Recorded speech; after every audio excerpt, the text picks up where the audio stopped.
नेपालमा संहिता लागू भएको 1 दशक पूरा भइसकेको छ र अहिले नयाँ परिवर्तनको जुन सरकार छ, राष्ट्रपाको सरकार छ, उहाँले चाहिँ प्रदेश सरकारमाथि अहिले चाहिँ कार्य सम्पादनमाथि चाहिँ उहाँले आरोप लगाएको छ र प्रदेश खारिज गर्ने चाहिँ सार्वजनिक रूपमा नै उहाँले चाहिँ भनिसकेको छ, प्रदेश खारिज हुनु पर्यो।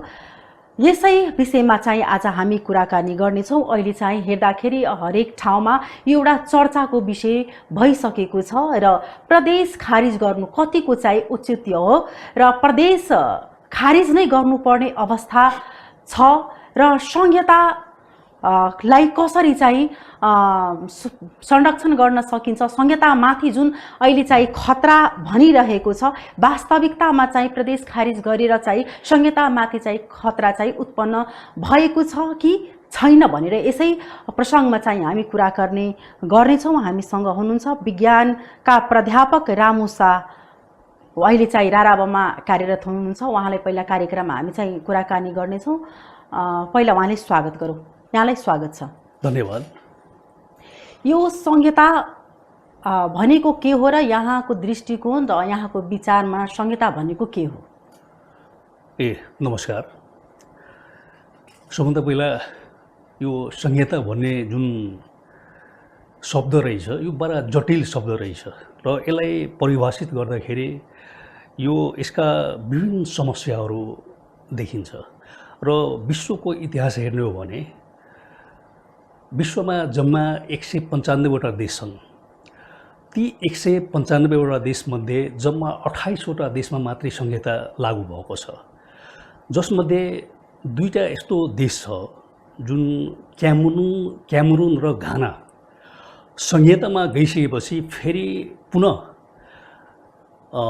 एकीकृत शासन प्रणालीमा फर्केको देश हो। दुईटा, क्यामरुन र घाना। अर्को चाहिँ संहितामा गइसकेका देशहरू टुक्रिएको पनि देखेका छौँ हामी। विश्वको इतिहास हेर्नु हो भने संहितामा गइसकेपछि टुक्रिएका देशहरू पनि छन्। जस्तै युएसएसआर, पहिला सोभियत सङ्घ हामी भन्थ्यो। सोभियत सङ्घ टुक्रिँदा 15 वटा देशमा विभाजित भयो क्या। 15 वटा देशमा 1991 सन् 1991 टुक्रेको होस् युएसएसआर।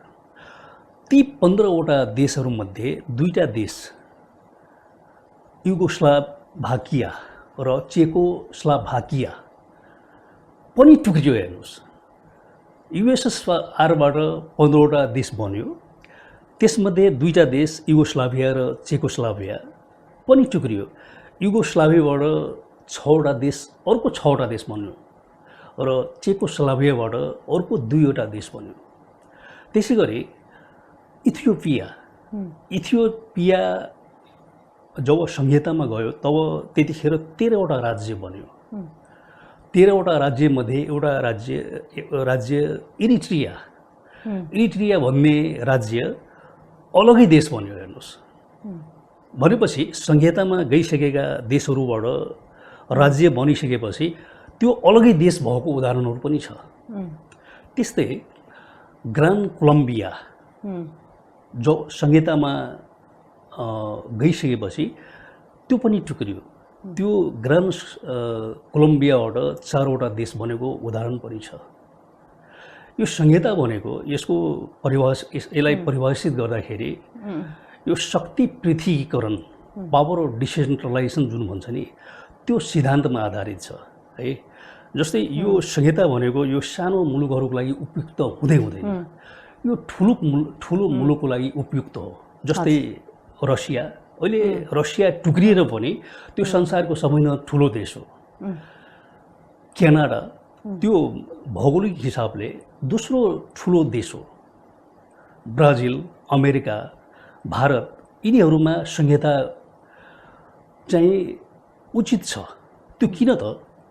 त्यो सर्भिस डेलिभरीको कुरा या पावर अफ डिसेन्ट्रलाइजेसनको कुरालाई हेर्नु हो भने त्यो ठुलो देशमा केन्द्रीकृत शासन हुँदाखेरि त्यो सर्भिस डेलिभरी जुन हुन्छ नि त्यो त्यसमा ढिलो हुन्छ के। र टाढाका प्रदेशहरूलाई मानौ संहितामा छैन एकछिनको लागि रसिया या ब्राजिल या भारत तिनीहरूलाई जस्तै अहिले राजधानी भारतको राजधानी दिल्ली रहेछ पूर्वीय भारतीयलाई कुनै प्रशासनिक कामको लागि उसलाई दिल्ली धाउनु पर्ने जुन अवस्था आउँछ नि त्यो धाउनु पर्दैन क्या तिनीहरूको लागि अहिले भारतमा जसरी संहिता छ त्यो संहिताको हिसाबले तिनीहरूलाई राज्यमै सबै व्यवस्था छ क्या हजुर यो नेपालमा संहिताले आफ्नो चाहिँ मूल्य उद्देश्य पूरा गर्न सफल भएको छ जस्तो लागिरहेछ यहाँलाई मेरो विचारमा एकदमै भएको छैन है यो नेपालमा संहिता आइसकेपछि तपाईको प्रशासनिक खर्च मात्रै वर्षको 70 देखि 80 अर्ब रुपैयाँ खर्च हुन्छ प्रशासनिक खर्च क्या त्यो 70-80 अर्ब रुपैयाँ यदि देशको विकासमा लगाउँथ्यो भने यहाँका जनताहरू खुसी हुन्थे जस्तै स्वास्थ्य भन्छ कि अरू मुलुकहरूमा स्वास्थ्य र शिक्षा फ्री गरेको रहेछ यदि स्वास्थ्य फ्री हुन्थ्यो भने शिक्षा फ्री हुन्थ्यो भने डेमोक्रेसीको अर्थ के सरकारले सबै सुविधा दिनु पर्यो जनतालाई जनता दुखी हुनु परेन जोसँग पैसा छ त्यो पढ्न सक्छ राम्रो अस्पतालमा उपचार गराउन सक्छ तर गरिबले उसलाई एकदम जटिल समस्या आइपर्यो भने स्वास्थ्य सम्बन्धी जटिल समस्या त्यो ठुलो अस्पतालमा गएर गर्न सक्दैन जस्तै मेरै उदाहरण लिनुहोस् म अस्ति चाहिँ फागुन महिनामा त्यो राष्ट्रिय हृदय केन्द्र काठमाडौँमा गएको थिएँ उपचारको लागि है बिमा कार्ड छ मसँग सरकारले भन्छ बिमा गराउनुहोस् तपाईँ बिमाबाट 90% छुट पाउनुहुन्छ तर खुइ पाएको त त्यहाँ के भन्छ थाहा छ भन्छ कि सरकारले पैसै दिएको छैन रे हामीले बिमाको पैसै बुझाएको छैन त्यसबेला हामीले पूर्ण रूपले बन्दै गरेका छौँ म 3 पटक त्यहाँ गएँ म एक पटक पनि त्यो सेवा लिन सकिनँ क्या बिमाको सेवा अनि सरकारले त्यो राष्ट्रिय हृदय केन्द्रलाई समयमा पैसा दिएको भए त्यो म त निःशुल्क पाउँथेँ नि त म माथि आर्थिक भार त पर्थेन म एक पटक काठमाडौँ जाँदाखेरि 30 देखि 40 हजार खर्च आउँछ क्या है त्यो खर्च सरकारले दिनुपर्छ नि त म यो देशको नागरिक हो म हरेक कुरो किन्दाखेरि मैले ट्याक्स दिनुपर्छ क्या त्यो ट्याक्सको पैसाबाट मैले तिरेको पैसाबाट मैले के सर्भिस पाएँ त मैले के सुविधा पाएँ सरकारबाट त्यो सरकारले चाहिँ यो सुविधा जति 70-80 अर्ब रुपैयाँ जुन प्रशासनिक खर्चमा हुन्छ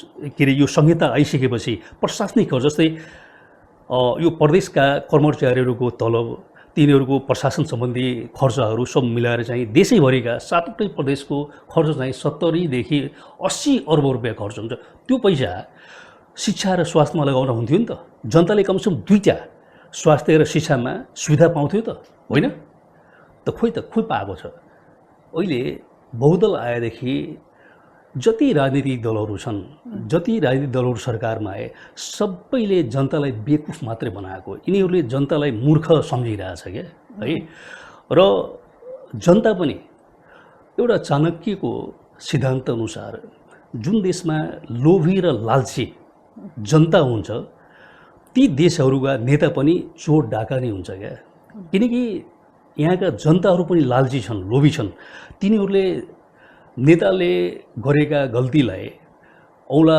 देखाउन सक्दैन केही बोल्न सक्दैन के समस्या यहाँनिर रहेछ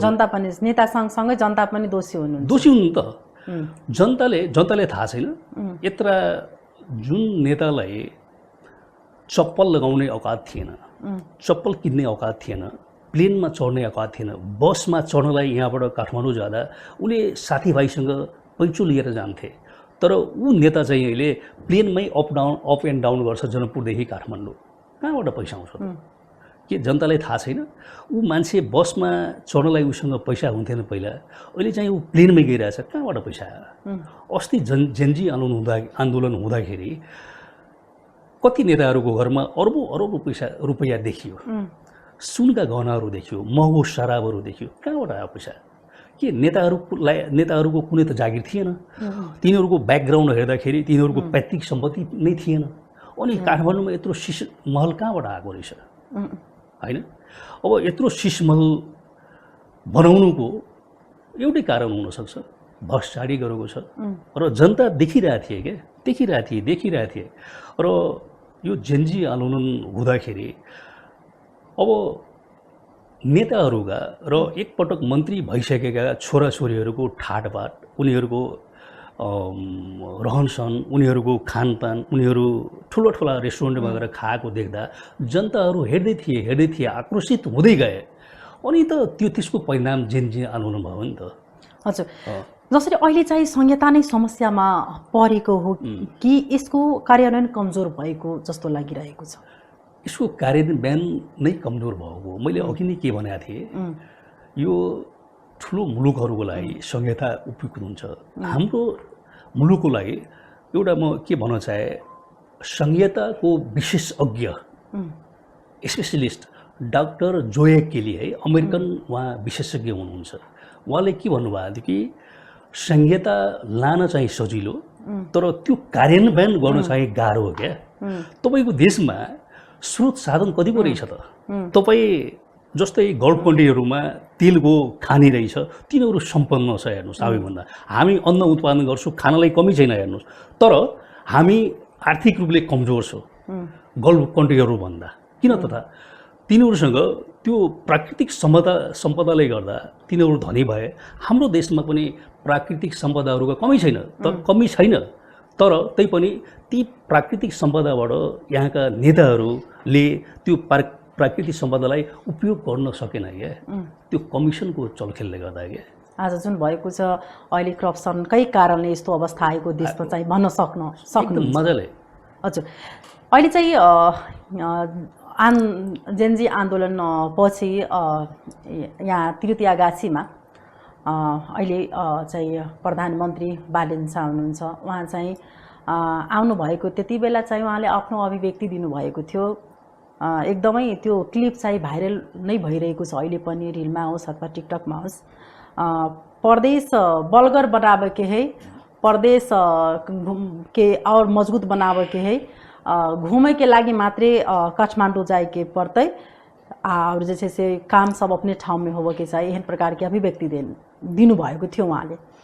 तर चाहिँ केही दिन पहिला एउटा कार्यक्रममा चाहिँ त्यही राष्ट्रिय स्वतन्त्र पार्टीका सभापति रामी छानेले चाहिँ उहाँले प्रदेशलाई खारिज गर्नुपर्ने त्यो टाइममा पनि अभिव्यक्ति दिनुभएको थियो र अहिले पनि त्यो राष्ट्रिय स्वतन्त्र पार्टीबाट नै, सरकारबाट नै चाहिँ यो आएको छ भनेर सार्वजनिक रूपमै भनिसकेको छ कि प्रदेशलाई खारिज गर्नुपर्ने अवस्था छ र खारिज गर्नु नै पर्ने छ भनेर डाइरेक्टै भनेको। र त्योले गर्दा अहिले सामाजिक सञ्जालदेखि लिएर हरेक ठाउँमा चाहिँ चर्चाको एउटा विषय भइसकेको छ कि वास्तवमा चाहिँ प्रदेश खारिज गर्ने अवस्था आएको छ त? त्यो मैले अघि नै भने, यो प्रदेशलाई चलाउनका निम्ति वर्षमा 70 देखि 80 अर्ब रुपैयाँ खर्च हुन्छ। पहिला पनि 5 विकास क्षेत्र थियो है, के त्यति बेला देश चलेको थिएन? देश चलेको थियो नि त। तपाईँ यो जुन सिस्टम हुन्छ नि, प्रणालीहरू क्या, व्यवस्था जस्तो सुकै होस्, मान्छे चाहिँ इमान्दार हुनुपर्छ क्या।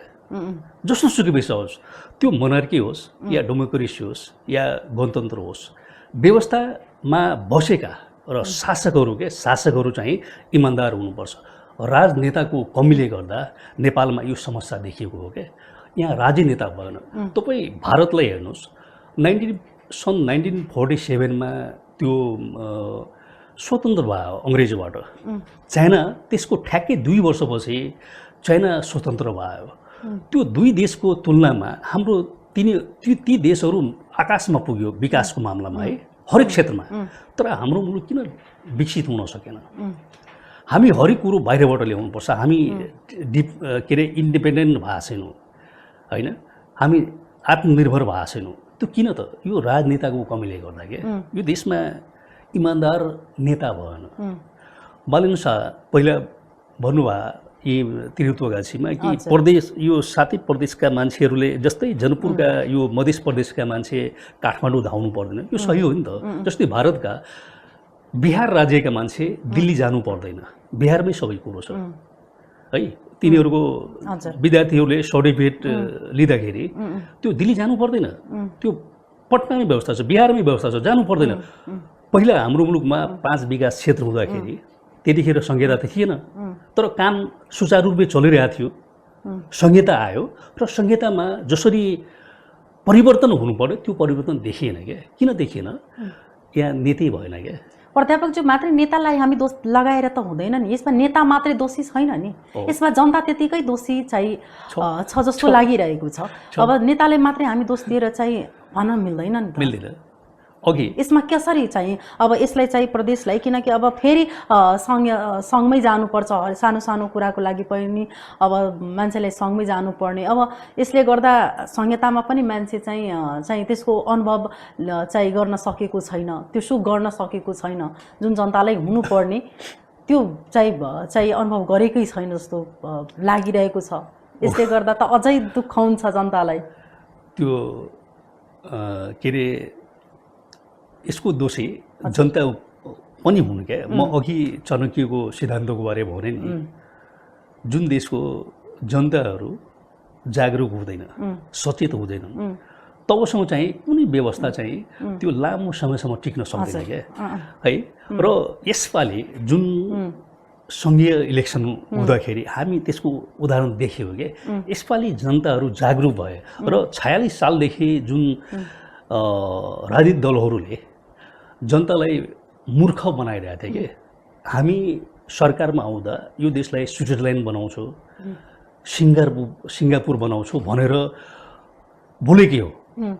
त्यो सिङ्गापुर बनाउनको निम्ति या स्विजरल्यान्ड बनाउनु नि आफू पनि स्विजरल्यान्डमा बसेका नेताहरू जस्तो हुनु पर्यो नि त है। प्रदेश भन्दाखेरि यदि भन्यो भने प्रदेश सरकारले चाहिँ केही गरेको छैन पनि त भन्न मिल्दैन। वास्तवमा उहाँहरूले चाहिँ केही गर्न सकेको छैन। गर्नलाई यहाँको संहितामा त गरेको केही गरे नै छ, तर जति हुनुपर्ने विगत 1 दशकदेखि संहिता आएको त दशक बित्यो, त यो 1 दशकमा के गरे रहेछ, जति परिवर्तन हुनुपर्ने त्यो परिवर्तन देखिया छैन नि। भ्रष्टाचार त्यतिकै छ।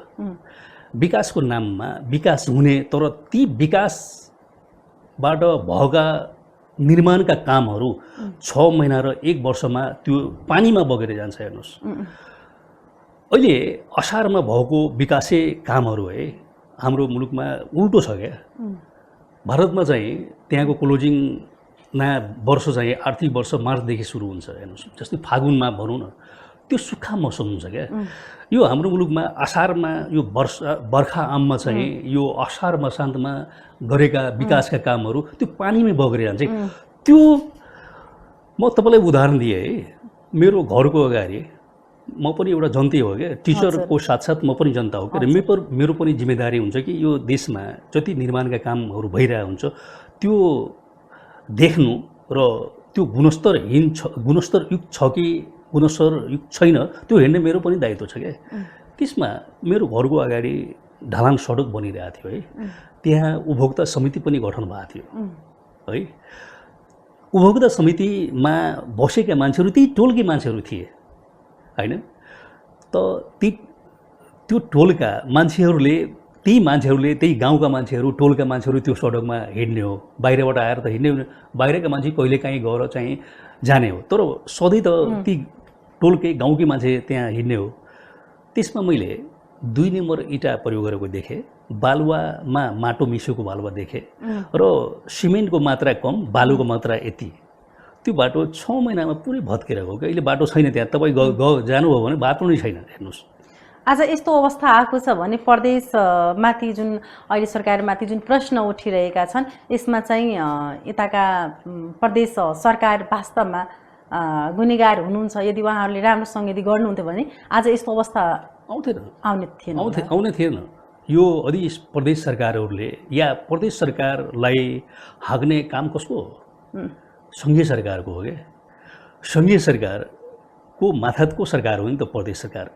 प्रदेश सरकारलाई हाँक्ने दायित्व चाहिँ केन्द्र सरकारको हुन्छ। केन्द्र सरकारले हाँक्न सकेन, विकासका कामहरू भएन, बजेट पनि आयो, बजेट कसरी खर्च भयो त्यो पनि जनताले थाहा पाएन र जहाँ गयो बजेट त्यो त्यतिकै पानीमा बगेर गयो र त्यही भएर चाहिँ जनताहरूको विश्वास उठ्या छ। र म एउटा यसमा थप्न चाहेँ कि एकैछिन, सुरुमा मैले संहितामा गइसकेका देशहरू टुक्रिएको पनि छ र संहितामा गइसकेपछि फेरि फर्केको पनि छ एकीकृत शासन प्रणालीमा है। जस्तै यसको डिमेरिट के संहिताको डिमेरिट म तपाईँलाई भनिदिएँ। जस्तै केन्द्र सरकारले पारित गरेका कानुन त्यो देशभरि लागू हुनुपर्छ नि त। भारतमा 28वटा राज्यहरू छन्, 6वटा केन्द्रशासित राज्यहरू छ। अनि 28वटा राज्यहरूमध्ये जहाँ बिजेपीका सरकारहरू छन् त्यहाँ लागू हुनुभयो केन्द्रीय शासन, के अरे केन्द्रीय कानुन। तर वेस्ट बङ्गालमा बिजेपीको शासन थिएन। त्यहाँको मुख्यमन्त्री 15 वर्षदेखि लगातार ममता बेनर्जी हुनुहुन्थ्यो र केन्द्र सरकारले कुनै कानुन लागू गर्दा त्यसले पालन गर्दैन। भनेदेखि म यहाँ हम लागू नै होनेदेखि भन्छ हो, त्यो विवाद हुनसक्छ क्या। टुक्रिनुको कारण, अलग्गै देश हुनुको कारण यो कुरो नमिलेर हो पनि हुन्छ क्या। जस्तै केन्द्रको जुन कानुन हुन्छ त्यसलाई नमान्ने, केन्द्रले भनेको कुरा नमान्ने भन्ने जस्ता घटनाहरूले गर्दा संहितामा गइसकेपछि देशमा ठुलो सङ्कट पनि आएको देखेको छु र इतिहास छ। ल अहिले चाहिँ भनिरहेको जस्तो जुन अहिले सामाजिक सञ्जाल अथवा चर्चाको विषय चिया पसलदेखि लिएर हरेक ठाउँमा चाहिँ चर्चाको एउटा विषय भइसकेको छ कि राष्ट्रपाका सरकारले चाहिँ संहितालाई नै सखा पार्ने अवस्था बनाइसकेको छ भनेर धेरै जानकार मान्छेहरू पनि बोलिरहेको हुन्छ, बुद्धिजीवीहरू पनि बोलिरहेको छ। यो कुरा कति चाहिँ यहाँलाई सत्य लागिरहेछ? त्यो म यसमा के भन्न चाहे, जो शासक हुन्छ है, हामी एउटा शत्रुले हामी माथि आक्रमण गर्दाखेरि हामी एक हुन्छौँ क्या र शत्रुलाई भगाउँछौँ। जो हामीलाई विकास चाहिएको छ, देश विकास होस्, देश समृद्ध होस् भन्ने हाम्रो चाहना छ है। तर जो शासन गर्न चाहन्छ, जो पैसा कमाउन चाहन्छ, तिनीहरूको लागि संहिता राम्रो, किनकि यसमा पैसा कमाउने अवसर पाएको छ है। संहिता आइसकेपछि अवसर पाएको छ। अवसरवादीहरूलाई संहिता नै चाहिन्छ। तर जो विकासमुखी छन्, देशलाई सुखी र समृद्ध देख्न चाहन्छ, उसलाई संहिता चाहिँदैन। 70-80 अर्ब रुपियाँ भनेको सानोतिनो कुरा होइन। त्यो पैसाले गर्दा ठुलो ठुलो फ्याक्ट्री उद्योगहरू खुल्न सक्थ्यो है। र हाम्रो देशमा जुन बेरोजगारीको समस्या छ, त्यो समस्या केही हदसम्म समाधान हुन्थ्यो। र बुद्धिजीवीहरूले जुन भन्छ, कुनै बुद्धिजीवीहरू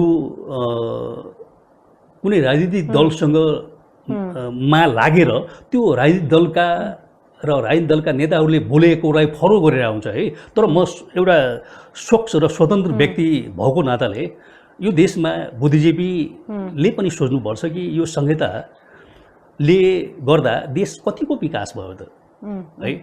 देश 46 सालदेखि बौद्धल आएको 46 सालमा आएको हो र 46 सालदेखि अहिलेसम्म चाहिँ कति % विकसित भएको छ यो देश, त्यो सोध्नु पर्यो त बुद्धिजीवीहरूले। अहिले राष्ट्रपाले जुन कुरो उठाएको रहेछ, संहिता हामी खारिज गर्छौँ, त्यो एकदमै राम्रो गरेको छ। म एकदम, मेरो व्यक्तिगत धारणा हो यो। फेरि मेरो यो म व्यक्तिगत तर्फबाट म धन्यवाद दिन चाहन्छु राष्ट्रपाललाई। एउटा विश्लेषकको हिसाबले तपाईँको नजरमा चाहिँ एकदम राम्रो छ। यो संहिता यो देशमा चाहिँदैन है। यो संहिताले गर्दा देशको जुन आर्थिक कुरो रहेछ त्यो धेरै खर्च, आर्थिकको हिसाबले चाहिँ यहाँ भनिराख्नु भएको छ, यदि प्रदेश सरकार खारिज गर्यो भने नेपालको सङ्घीय व्यवस्था शासन जुन प्रणाली छ त्यसमाथि चाहिँ केही प्रभाव पर्दैन?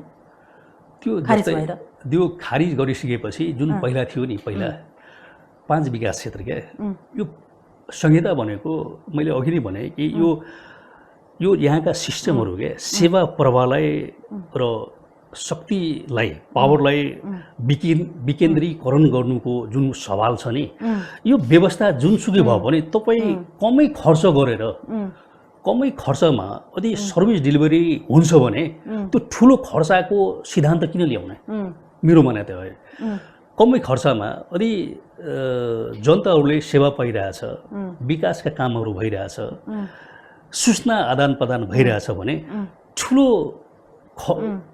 पैसा खर्च गरेर त्यो सिद्धान्त किन ल्याउने है? र कमै खर्चमा यदि धेरै कामहरू गर्न सकिन्छ भने, परिवर्तन ल्याउन सकिन्छ भने, यो गरिबहरूको अवस्था सुधार्न सक्यो भने कमै खर्चमा, त्यो संहिता ठुलो खर्चबाट बनेका व्यवस्था ल्याउन किन जरुरी छ त? छैन नि त। यहाँको दृष्टिकोण अथवा यहाँको विश्लेषणले गर्दा प्रदेश जुन छ त्यो करप्सन र भ्रष्टाचारी गरेको छ र गरेकै छ भएर सायद यस्तो अवस्था चाहिँ देशको आयो। हरेक प्रदेशको चाहिँ अवस्था आज एकदमै दुःखद लाग्दो अवस्था छ। सरकारी कार्यालयदेखि हरेक कुरा चाहिँ जलेको छ र नाश भइसकेको अवस्था भयो र मात्रै प्रदेशमा चाहिँ करप्सन हुन्छ, भ्रष्टाचार हुन्छ, त्यो सङ्घमा हुँदैन। एकदमै यहाँको विश्लेषणले के भन्छ? सङ्घमा पनि भइरहेछ नि त यो प्रदेशमा। तर प्रदेश खारिज गर्नुपर्ने, प्रदेशमा सुधार्नु अवस्था छ कि छैन? किनकि डाइरेक्टली खारिज गर्नु उचित त छैन नि, सुधार गर्न आवश्यक जस्तो लागिरहेको छ। त्यो सुधार गरेर पनि यसलाई धान्नको लागि हाम्रो यति पैसा जुन खर्च हुन्छ नि, मैले अघि के भने कि 70 देखि 80 अर्ब खर्च हुन्छ र यो देशमा जुन स्रोत साधनहरू छ त्यो स्रोत साधनलाई जबसम्म हामी उपयोगमा ल्याउँदैनौँ तबसम्म चाहिँ पैसा कहाँबाट ल्याउनु त? ऋण ल्याउने, विदेशबाट ऋण ल्याएर हामी यो संहिता चलायो भने यो देश कहाँ जान्छ भन्नुहोस् न।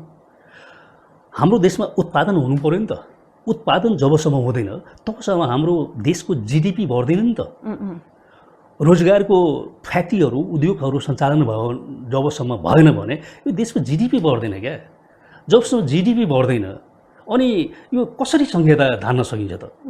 यो व्यवस्था म भनिहालेँ नि के अरे, यो व्यवस्था जुनसुकै होस् क्या, तर कम खर्चमा राम्रो बनायो भने, जस्तै एउटा हामी कपडा किन्न जाँदाखेरि त्यहाँ महँगो पनि हुन्छ है, ब्रान्डेड कपडाको मूल्य धेरै हुन्छ होइन, र हाम्रो लोकल कपडा चाहिँ मूल्य कम हुन्छ। यदि लोकल कपडा नै आउटलुक राम्रो दिन्छ देखियो भने हामी सस्तो किन लिने? कुरो त्यहाँनिर आयो कि। तर प्रदेश सरकारले अधिकार त दिनुभएको छैन नि पूर्ण रूपमा, त्यो कारणले गर्दा पनि प्रदेश चाहिँ पछाडि गर्न सकेको छैन होला। अधिकार यो जुन शक्ति विकेन्द्रीकरणको कुरो छ त्यो पूर्ण रूपले अधिकारहरू जुन यो शक्ति पृथकीकरणको सिद्धान्त अनुसार यो केन्द्रलाई दिने अधिकारहरू केन्द्रलाई के अरे यो राज्यलाई दिनुपर्छ, आफूसँग राख्नु हुँदैन। र केन्द्रले राख्नुपर्ने अधिकार केन्द्रले राखेकै हुन्छ है। जस्तै विदेश मामला के फरेन एफेयर्स यो सरकारीसँग हुन्छ है, यो आर्थिक मामला सरकारीसँग हुन्छ, इन्टरनेसनल रिलेसन यो सरकारसँग के अरे केन्द्रसँग हुन्छ है। र राज्यमा के हुन्छ, जस्तै तपाईँ उदाहरणको लागि इन्डियामै लिनुहोस् न।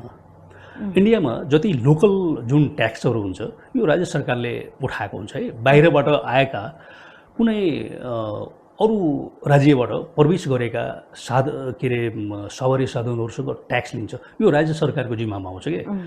र जुन यहाँ अब जस्तै यहाँ पनि त बाँडेको छ, जुन यो शक्ति पृथकीकरणको सिद्धान्त अनुसार यहाँ पनि दिएको रहेछ। अब के दिएको छैन त्यो एकचोटि म हेर्छु होइन। हजुर, जसरी अहिले चाहिँ जुन सरकारले एउटा यो पनि कटौती गर्ने, स्थानीय सरकार पनि कटौती गर्ने अवस्था चाहिँ कुरा ल्याउनु भएको छ। कटौती होइन, कटौती कम गर्ने, हजुर कम गर्ने अवस्थामा चाहिँ कटौती निर्दलीय तपाईँको के भन्छ चुनावमा ल्याउने, तर स्थानीय तह पनि कटौती गर्ने भनेर कुरा ल्याउनु भएको छ। प्रदेश खारेज सँगै यो पनि कुरा चाहिँ उठाउनु भएको छ। स्थानीय तहको कटौतीको कुरा जस्तै सङ्ख्याको कुरा कि स्थानीय तहको सङ्ख्या नै स्थानीय तहकै चाहिँ कटौती गर्ने? पहिला प्रत्येक गाउँपालिका त पहिला थिएन, यो संहिता आइसकेपछि गाउँपालिका भयो। पहिला त गाविस नै थियो है, र प्रत्येक गाउँमा वडा प्रधान के अरे अध्यक्ष हुन्थ्यो है, अध्यक्ष भन्थ्यो पहिला। त्योभन्दा पहिला पञ्चायती कालमा प्रधान पञ्च भन्थ्यो होइन। अब त्यसलाई घटायो भने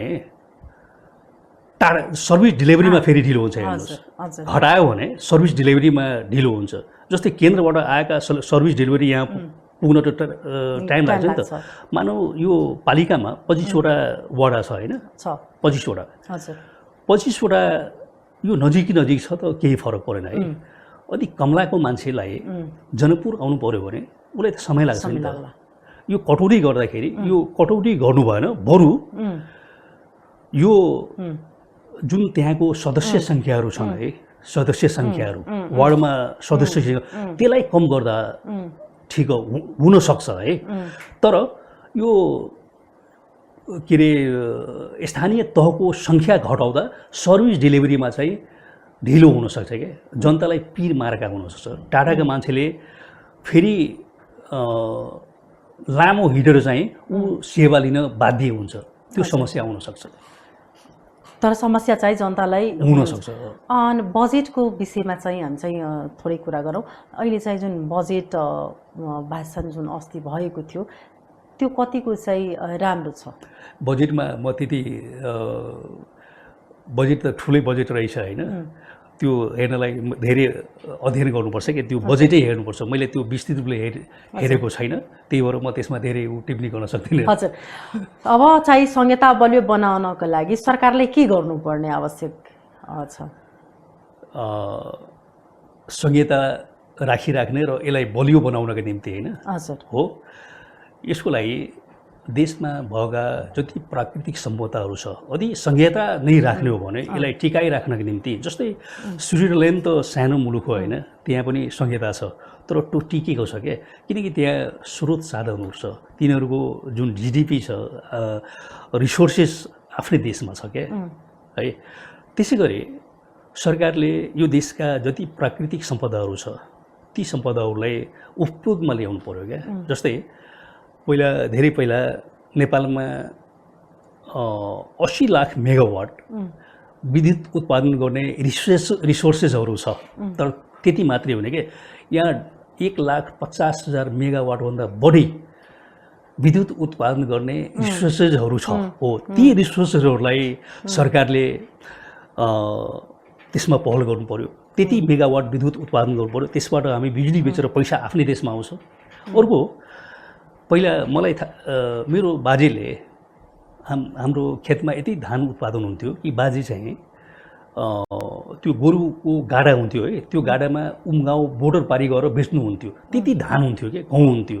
अहिले त्यो किन हुन सकेको छैन? हो, त्यो सिँचाइको अभाव छ क्या। त्यो सिँचाइमा सरकारले ध्यान दिनु पर्यो, त्यो खेतमा पानी पुग्नु पर्यो, अनि त उत्पादन हुन्छ नि। जबसम्म कृषिमा सरकारले ध्यान दिँदैन भने यहाँको जुन उत्पादन छ त्यो क्षमता बढाउनु पर्यो के, अनि मात्रै संहिता टिक्न सक्छ। अर्को कुरो, रोजगारी सिर्जना गर्नु पर्यो। यहाँका युवाहरू जो देश बनाउने युवाहरू हुन्छ तिनीहरू विदेश पलायन भइरहेछ, अरू मुलुकलाई बनाउँदैछ, ती मुलुकहरूलाई समृद्ध बनाउँदैछ। आदि चाहिँ गलत चाहिँ कुलतमा लागिसकेका छन्। हो, सरकारले चाहिँ यसमा ध्यान दिनुपर्छ, संहिता अनि मात्रै टिक्छ क्या। यो जब युवाहरू रहँदैन अनि देश कसले निर्माण गर्छ त? देश निर्माणको निम्ति युवा त हुनु पर्यो नि त, कि बुढाबाकालाई त गर्दैन। हो, ती युवाहरूलाई यहाँ राख्नको निम्ति रोजगार सिर्जना गर्नु पर्यो नि त। है, तपाईँ एउटा राजनीति यो भनौँ पोलिटिक्स लिएर चाहिँ पढ्नुभएको र अहिले चाहिँ एउटा देशकै अवस्था र संहितामाथि हामी चाहिँ कुराकानी गरिरहेका छौँ र कार्यक्रमको अन्त्यमा आइसकेका छौँ। र जाँदा जाँदै हामी चाहिँ एउटा सानो प्रश्न चाहिँ फेरि राख्न चाहन्छु यहाँ समक्ष।